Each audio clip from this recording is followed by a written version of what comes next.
بسم اللہ الرحمن الرحیم یا ایھا النبی اتق اللہ ولا تطع الکافرین والمنافقین ان اللہ کان علیما حکیما۔ الحمدللہ سورہ سجدہ کا اختتام ہوا، مکمل ہوئی۔ اب سورہ احزاب کا آغاز ہوا چاہتا ہے۔ اس سے پہلے زیادہ تر صورتیں مکی ہیں اور سورہ نور مدنی صورت تھی، اور اس کے بعد یہ دوسری صورت ہے جو مدنی ہے۔ مکی صورتوں اور مدنی صورتوں کے درمیان فرق یہ ہوتا ہے کہ مکی صورتوں میں اکثر و بیشتر عقائد کے متعلق بات بتائی جاتی ہے اور محاسبہ اعمال کے متعلق ہوتا ہے، اور رسول اللہ صلی اللہ علیہ وسلم کی رسالت اور قرآن کی صداقت اور آخرت کا ذکر ہوتا ہے۔ اور مدنی صورتوں میں زیادہ تر احکامات ہوتے ہیں، احکامات کا بیان ہوتا ہے، کیونکہ مدنی زندگی میں الحمدللہ اللہ کے فضل سے جو ہے وہاں باقاعدہ خلافت کا آغاز ہو چکا تھا، اور پھر اس کے بعد وہیں سے دین اسلام جو ہے دنیا میں پھیلنا شروع ہوا، تو اب احکامات کی ضرورت تھی، تو اللہ تبارک و تعالیٰ نے مدنی صورتوں میں احکامات کو بیان کیا ہے۔ اس صورت کے اندر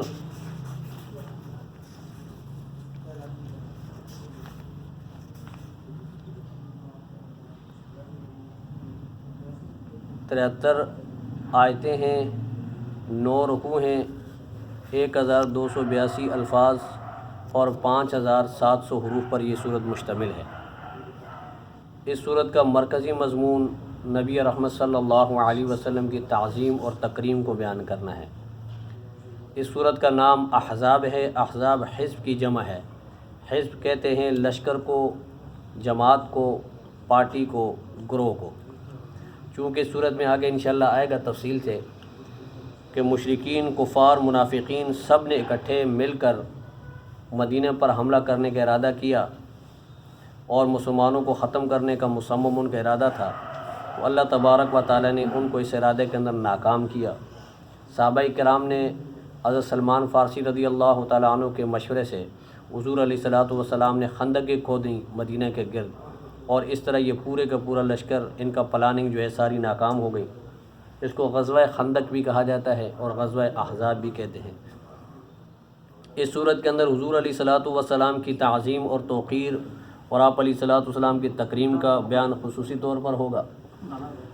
اسی طرح حضور علیہ الصلوۃ والسلام کی ازواج مطہرات کی خصوصیت کو بیان کیا جائے گا۔ اس کے علاوہ دوسری مسلمان خواتین کے احکامات کو بھی بیان کیا جائے گا۔ پردے کا حکم ہے، اور اسی طرح حضور علیہ الصلوۃ والسلام کو 4 بیویوں سے زیادہ کی اجازت ہوگی۔ اس صورت کے اندر حضور علیہ الصلوۃ والسلام پر درود پاک پڑھنے کا تذکرہ ہوگا، اور آپ علیہ الصلوۃ والسلام کی سیرت مبارک کو اپنانے کے بارے میں اللہ بتائیں گے۔ اور اسی طرح اللہ تبارک و تعالیٰ مسلمانوں، مردوں اور عورتوں کے فضائل کو بیان کریں گے، اور پھر آخر میں اللہ تبارک و تعالیٰ، اور اس صورت کا ایک اور مضمون بھی ہے کہ آپ علیہ الصلوۃ والسلام کی ختم نبوت کو بھی بیان کیا جائے گا۔ اس صورت کا ایک خاصہ یہ بھی ہے کہ صورت کے اندر نبی کریم علیہ الصلوۃ والسلام کے ایک صحابی کا تذکرہ بھی آئے گا، زید بن حارثہ کا، ٹھیک ہے نا جی۔ اور یہ تقریباً 2 صحابی ہیں جن کا نام قرآن کریم کے اندر آیا ہے، ایک زید بن حارثہ ہے اور دوسرا سجل، ٹھیک ہے نا۔ سجل کے بارے میں ہے کہ یہ حضور علیہ الصلوۃ والسلام کے کاتب وحی ہے، ٹھیک ہے۔ تو یہ صورت کے تمام مضامین ہیں، تو انشاءاللہ اس کے اوپر گفتگو کریں گے۔ اللہ تبارک و تعالی ہم سب کو اس صورت کے تمام احکامات کے اوپر عمل کرنے کی توفیق عطا فرمائے۔ قرآن کریم کے اندر 3 قسم کے خطابات ہوتے ہیں۔ ایک قرآن کریم خطاب کرتا ہے یا ایھا الذین آمنوا سے، اس وقت مقصود اور خطاب عمومی طور پر ایمان والوں سے ہوتا ہے۔ دوسری صورت یہ ہوتی ہے کہ یا ایھا الناس کہہ کر قرآن کریم خطاب کرتا ہے۔ اس صورت میں عمومی یعنی کہ دعوت ہوتی ہے تمام بنی نوع انسان کو۔ تیسری صورت یا ایھا النبی، نبی کریم علیہ الصلوۃ والسلام کا تذکرہ ہوتا ہے، اس میں اللہ تبارک و تعالی خصوصی مسائل کو بیان کرتے ہیں اس خطاب میں۔ اب پورے قرآن کریم کا آپ جائزہ لیں تو اللہ تبارک و تعالی نے حضور نبی رحمت صلی اللہ علیہ وسلم کی تعظیم، آپ صلی اللہ علیہ وسلم کے آداب اور آپ علیہ الصلوۃ والسلام کی توقیر کو مد نظر رکھ کر اللہ تبارک و تعالی نے خطاب فرمائے ہیں۔ باقی انبیاء علیہ الصلوۃ والسلام کو اللہ تبارک و تعالی نے ڈائریکٹ خطاب کر کے نام لے کر پکارا، لیکن حضور علیہ الصلوۃ والسلام کو اللہ نے جہاں بھی خطاب کیا ہے تو وہاں اللہ تبارک و تعالیٰ نے آپ صلی اللہ علیہ وسلم کے القاب کو ذکر کیا ہے. یا ایھا النبی، اے نبی، یا ایھا المزمل، یا ایھا المدثر، یاسین، طٰہٰ، یہ سارے حضور علیہ الصلوۃ والسلام کے صفاتی نام ہیں. اور کہیں پہ اگر حضور علیہ الصلوۃ والسلام کا نام لیا بھی ہے تو وہاں بھی انتہائی درجے کی تعظیم، وما محمد الا رسول، وہاں نام لیا ہے. لیکن عربی زبان جاننے والے جانتے ہیں کہ محمد پہ تنوین ہے، اور تنوین سے مطلب یہ کہ نکرہ، اور نکرہ تعظیم کے لیے ہوتا ہے. ٹھیک ہے نا جی. تو اسی طرح اللہ تبارک و تعالیٰ نے اس صورت کے اندر بھی، ٹھیک ہے، ما کان محمد ابا، اور اس کی بھی یعنی کہ اپنی عظمت ہے، اپنی جگہ پہ اللہ تعالیٰ نے عظمت کے ساتھ. تو حضور علیہ الصلوۃ والسلام کے مقام اور مرتبے کو مد نظر رکھ کر خود اللہ تبارک و تعالیٰ نے حضور علیہ الصلوۃ والسلام کو خطاب کیا ہے. تو اس لیے ہر مسلمان کو چاہیے کہ حضور صلی اللہ علیہ وسلم کا جب نام مبارک سامنے آئے تو ایک مرتبہ درود پاک پڑھنا تو ہر مسلمان پر واجب ہے، اور زیادہ پڑھیں گے تو انشاءاللہ ثواب ملے گا. حضور علیہ الصلوۃ والسلام کے نام مبارک کو انتہائی تعظیم سے لینا چاہیے. سلطان جو ہے سلطان محمود رحمۃ اللہ علیہ، محمود غزنوی جس کو کہا جاتا ہے، ٹھیک ہے نا جی، بڑے اللہ والے تھے، بادشاہ بھی تھے. سومنات کا جو ہے مندر بھی انہوں نے فتح کیا، اور بھی بہت سارے کارہائے نام انجام دیے انہوں نے. ان کے بارے میں آتے ہیں کہ ان کے ایک غلام، ایک وزیر کا بیٹا تھا، اس کا نام محمد تھا. تو یہ اس کو اکثر یعنی اسی نام سے پکارتے، محمد ادھر آ جاؤ، یہ کام کر لو، وہ کام کر لو. تو ایک دن جو ہے حضرت بیٹھے ہوئے تھے تو حضرت نے اشارے سے بلایا ان کو، ٹھیک ہے نا جی، اور اشارے سے کہا کہ جی یہ کام کر دو. کسی نے پوچھا حضرت آج آپ نام نہیں لے رہے، اشارے سے بات کر رہے ہیں، خیریت تو ہے؟ تو اس نے کہا یار چھوڑو بس ایسے ہی. کہا نہیں حضرت کوئی وجہ، طبیعت صحیح نہیں ہے آپ کی، کیا مسئلہ ہے؟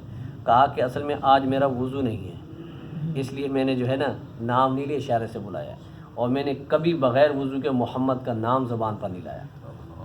ٹھیک ہے نا جی، یہ تعظیم ہوتی ہے. ٹھیک ہے. اور اللہ تبارک و تعالیٰ مرتبہ بھی ان کو عطا فرماتا ہے جو تعظیم کرتے ہیں. بے ادب بے نصیب، با ادب با نصیب. ٹھیک ہے نا جی. تو حضور علیہ الصلوۃ والسلام کی تو عظمت ہے. ٹھیک ہے نا جی. آپ وسلم کی عظمت کے ساتھ میں تو فرشتے بھی سرنگوں ہوتے ہیں. جبرائیل علیہ الصلوۃ والسلام بھی آتے تو سر جھکا کر آتے ہیں. ٹھیک ہے نا جی. تو اس لیے حضور علیہ الصلوۃ والسلام کی انتہائی تعظیم ہر مسلمان کے اوپر واجب ہے. آپ علیہ الصلوۃ والسلام کی عزت کرنا، آپ کی تعظیم کرنا، اور آپ علیہ الصلوۃ والسلام کی تکریم، یہ ہر مسلمان کے ایمان کا یعنی کہ جزء خاص ہے. فرمایا یا ایھا النبی، اے نبی، اتق اللہ، اللہ سے ڈرتے رہیے، ولا تطع الکافرین، اور کافروں کی اطاعت نہ کیجیے، والمنافقین، اور نہ منافقوں کی. حضور صلی اللہ علیہ وسلم سب سے زیادہ اللہ سے ڈرنے والے تھے. ٹھیک ہے نا جی. آپ کی سیرت آپ اٹھا کر دیکھیں، آپ کی نمازوں کا حال، آپ کی عبادات کا حال جب آپ اٹھا کے دیکھیں گے نا تو پتہ چلے گا کہ حضور علیہ الصلوۃ والسلام اللہ سے کتنے ڈرنے والے تھے. یاد رکھیں جو بندہ جس کے جتنا قریب ہوگا نا اتنا ہی اس سے ڈرے گا. تو حضور علیہ الصلوۃ والسلام اللہ کے اتنے قریب تھے، قرب اللہ نے عطا فرمایا، تو اس کی وجہ سے آپ علیہ الصلوۃ والسلام پر خوف طاری رہتا تھا. جب آپ علیہ الصلوۃ والسلام نماز پڑھتے تو آپ علیہ الصلوۃ والسلام نماز میں اتنے لمبا قیام کیا کرتے تھے کہ آپ کے پاؤں مبارک سوج جایا کرتے تھے. ٹھیک ہے نا جی. اور اندر ہی اندر آپ وسلم خوف سے رو رہے ہوتے تھے. ٹھیک ہے نا جی. اللہ کا خوف، ٹھیک ہے، یہ بہت بڑی بنیادی چیز ہے. اتق اللہ مطلب یہ حضور علیہ الصلوۃ والسلام تو اللہ کا خوف کرتے تھے. یہاں اتق اللہ کہنے کا مطلب کیا ہے؟ مفسرین فرماتے ہیں کہ اس کا مطلب یہ ہے کہ آپ اللہ کے خوف پر مداومت اختیار کریں. جس طرح آپ کر رہے ہیں نا اللہ کا خوف، اس کو جاری رکھیں، اس کے اندر کمی نہیں آنی چاہیے.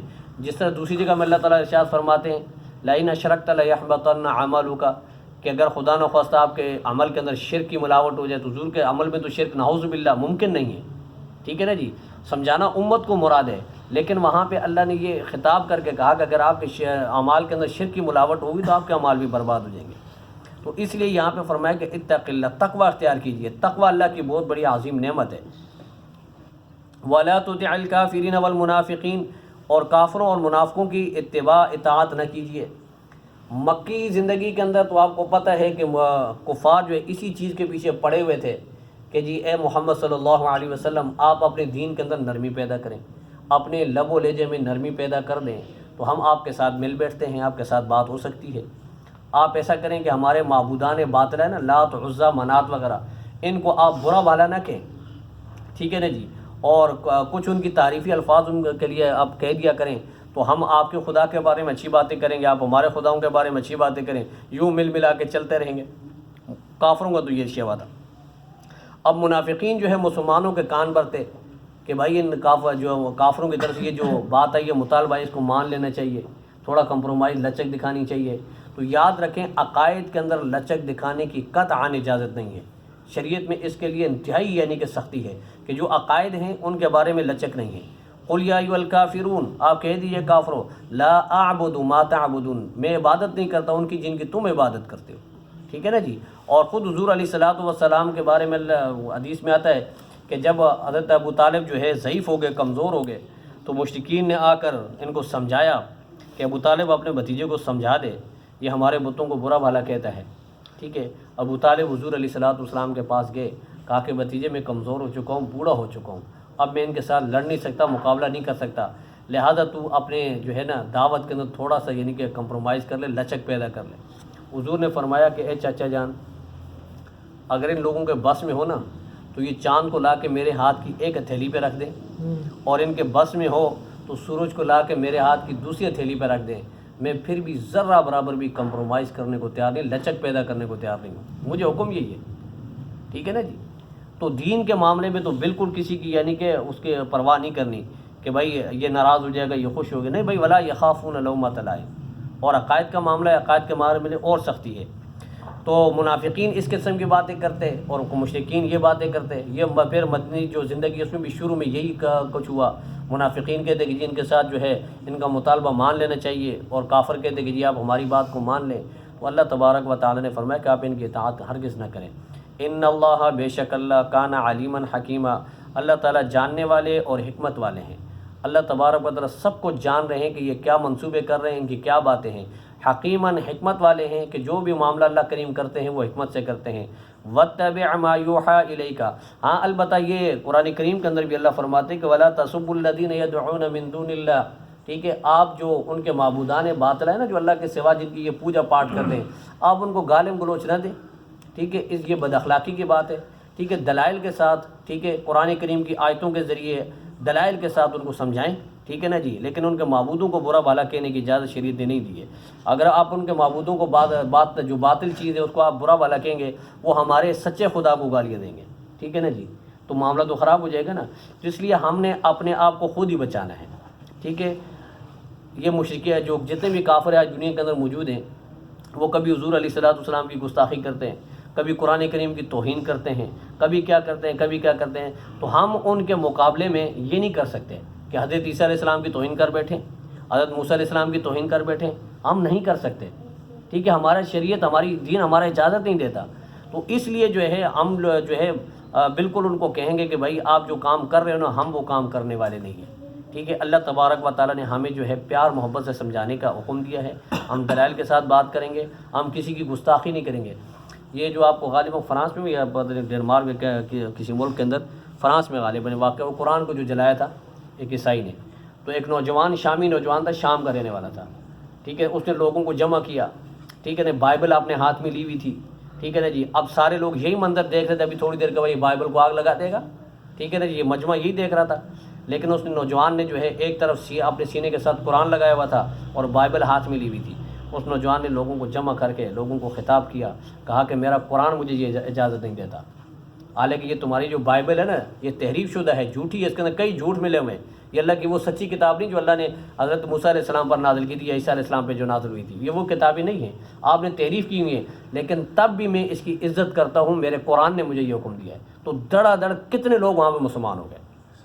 اس نے کہا کہ بھائی یہ بدبخت قرآن کو جلاتا ہے، جو قرآن ہماری کتاب کی عزت کرنے کا ہمیں حکم دے رہا ہے، ٹھیک ہے نا، جو قرآن نے کہا ہے، ٹھیک ہے، قرآن صاحب کا کتابوں کی تصدیق کرتا ہے۔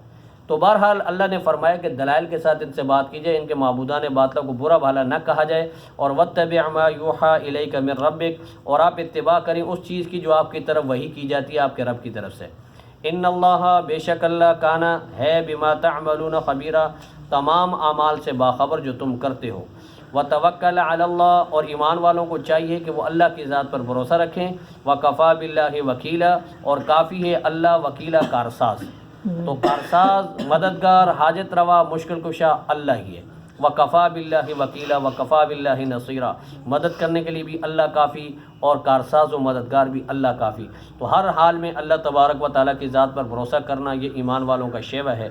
انشاءاللہ آگے مزید کیا اللہ تبارک و تعالیٰ فرمائیں گے وہ کل پڑھیں گے۔ اللہ تبارک و تعالیٰ مجھے اور آپ کو عمل کرنے کی توفیق عطا فرمائے، اور اللہ تبارک و تعالیٰ مجھے اور آپ کو نبی رحمت صلی اللہ علیہ وسلم کی انتہائی تعظیم کرنے کی توفیق عطا فرمائے۔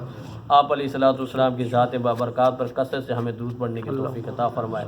اللہم صلی علی سیدنا و مولانا محمد وعلی آل سیدنا و مولانا محمد وبارک وسلم۔ ربنا آتنا فی الدنیا حسنہ وفی الآخرۃ حسنہ وقنا عذاب النار۔ ربنا ظلمنا انفسنا وإن لم تغفر لنا وترحمنا لنكونن من الخاسرين۔ ربنا آتنا ما وعدتنا على رسلك ولا تخزنا يوم القيامة إنك لا تخلف الميعاد۔ وصلى الله تعالى على خير خلقه محمد وعلى آله وصحبه أجمعين برحمته۔